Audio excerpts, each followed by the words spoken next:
नमस्कार, आप देख रहे हैं न्यूज कैपिटल एक्सप्रेस। मैं हूं आपके साथ गुंजन लोधी। चले बढ़ते खबरों की ओर। शिप्रा के प्रदूषण जल से 250 गांव प्रभावित हो रहे हैं। आपको बता दें कि सचिन दवे याचिका पर एग्जिट प्रभारी नोडल एजेंसी बनाई। वहीं शिप्रा में व्याप्त प्रदूषण का अध्ययन करते हुए चित्र के उद्यम क्षेत्र राम मंदिर से लेकर संग्रामपुर आवारा अध्ययन यात्रा किया। साथ ही विक्रम विश्वविद्यालय कार्य परिषद सदस्य एवं शिप्रा अध्ययन यात्रा संयोजक सचिन दवे ने शिप्रा को प्रदूषण से मुक्त करने पर सतत जल प्रभाव मान रहे इस उद्देश्य से अपनी रिपोर्ट के आधार पर एनजीओ में लगाई याचिका, जिसपे 28 पक्षकार बनाए गए। 2022 विक्रम विश्वविद्यालय के रिसर्च छात्रों को साथ लेकर शिप्रा के उद्गम में संगम 280 किलो शिप्रा का अध्ययन यात्रा का आधार पर याचिका लगाई।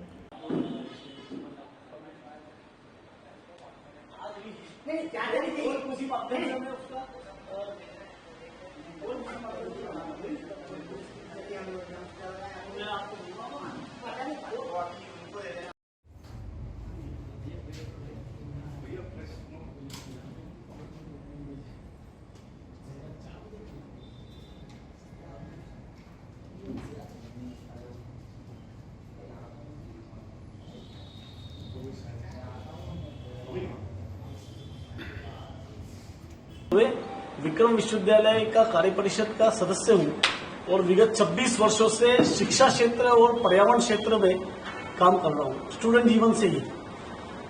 मूल रूप से इस प्रेस कॉन्फ्रेंस को आयोजित करने का उद्देश्य हमारा ये था कि इस देश के अंदर जो नदियां हैं वो प्रदूषित होती जा रही है। स्थिति यह हो गई कि सरकार को गंगा के शुद्धिकरण के लिए अलग से मंत्रालय बनाना पड़ा। अगर यही स्थिति रही तो देश में क्या हर नदियों के लिए अलग अलग मंत्रालय बनेगा? इसलिए सरकार को सजग भी होना पड़ेगा। हम विद्यार्थी को लेकर, जैसे रिसर्च विद्यार्थियों को लेकर नर्मदा और शिप्रा के शुद्धिकरण के लिए लगातार मैं प्रयास कर रहा हूं। अभी शिप्रा के शुद्धिकरण के लिए विक्रम विश्वविद्यालय के रिसर्च विद्यार्थियों को लेकर शिप्रा के उद्गम से शिप्रा के संगम तक पूरा मां शिप्रा अध्ययन यात्रा की और उसमें जो शिप्रा की स्थिति है, वर्तमान स्थिति, उसका अध्ययन करते हुए एक रिपोर्ट एनजीटी में प्रस्तुत की। एनजीटी ने पूरे विषय को गंभीरता से लेते हुए उस पर तुरंत एक नोडल एजेंसी बनाई है, जिसपे अभी नोडल एजेंसी के चेयरमैन, पॉल्यूशन कंट्रोल बोर्ड के जो चेयरमैन है और वाटर रिसोर्स मिनिस्ट्री के एडिशनल चीफ सेक्रेटरी को उसका नोडल अधिकारी बनाया है। इसमें 28 पक्षकार हमने सम्मिलित किए हैं। शिप्रा के अंदर शिप्रा की स्थिति, नदी तो ठीक है, अनेक स्थान पर तो शिप्रा दिखाई नहीं देती है। उद्गम से हम जैसे 7 किलोमीटर तक जाते हैं तो शिप्रा का अस्तित्व ही नहीं दिखता है।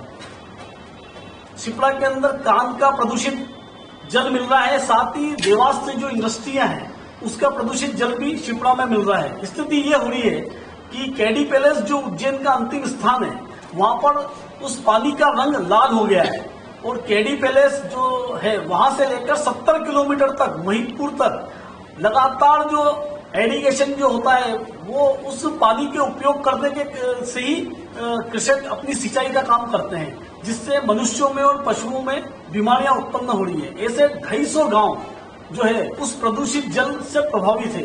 ये बहुत भयावह स्थिति हो रही है। साथ ही शिप्रा के अंदर उद्गम से लेकर एंड तक 4 या 5 ही ऐसे घाट है, जैसे हाट पिपलिया एक घाट है और राम घाट है। ऐसे 4, 5, 6 घाटी है जहां पर जलीय जीव दिख रहे हैं और केवल मछलियां ही दिख रही है और दूसरा जलीय जीव शिप्रा के अंदर लुप्त हो गए। मछली के अलावा और कोई जीव शिप्रा के अंदर नहीं दिख रहा है। ये भयावह स्थिति है। क्या कदम उठाएंगे इसको शुरू करने के लिए? इसलिए शुद्धि करने के लिए हमने कदम उठाया है। इसीलिए विद्यार्थी को लेकर सजग होने के लिए पूरा जो एक शिप्रा अध्ययन यात्रा उद्गम से एंड तक की, पिछले वर्ष इस यात्रा को किया हमने और यात्रा को 2 प्रकार से किया। एक तो गर्मी के मौसम में किया, तो गर्मी के मौसम में हमने मार्च और अप्रैल महीने का पूरा स्टडी की शिप्रा की, और एक फिर नवंबर और दिसंबर, इस 2 माह पर तो ठंड और गर्मी दोनों मौसम का अध्ययन करते हुए एक रिपोर्ट जो बनी है वो 100 पेज की रिपोर्ट बनेगी।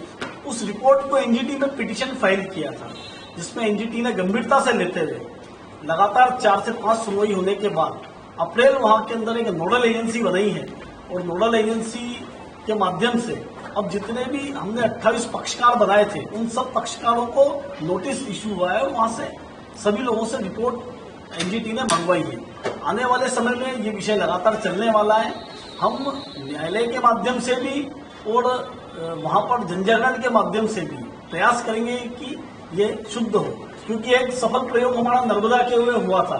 हमने नर्मदा अध्ययन यात्रा भी मैंने उद्गम से लेकर एंड तक अमरकंटक से भरूच तक की थी। उसमें 48 पक्षकार बनाए थे और उसमें भी काफी सफलता मिली और एनजीटी में वो 9 साल लगातार केस चला था। तो निश्चित ही कि एनजीटी के माध्यम से हम शिप्रा के प्रदूषण के विषय को भी कहीं न कहीं हल करने का प्रयास करेंगे। धन्यवाद।